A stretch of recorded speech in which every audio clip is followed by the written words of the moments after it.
रहीम। मुझे असाज़े किलाम और मेरे अज़ीज़ साथियों अस्सलामु अलैकुम।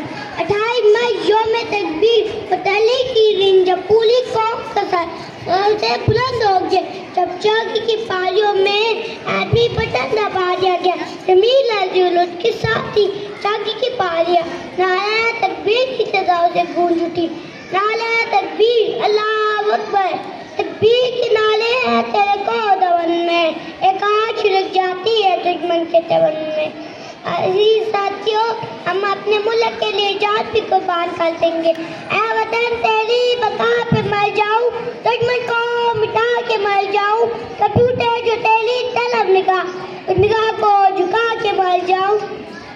आइए दुआ कर ले अल्लाह ताला पाकिस्तान की हिफाजत फरमाए। आप सब लोगों ने मेरे साथ मिलकर नारा लगाना है, नारे की गूंज दुश्मन के कानों तक पहुंचे। नारा तकबीर, अल्लाह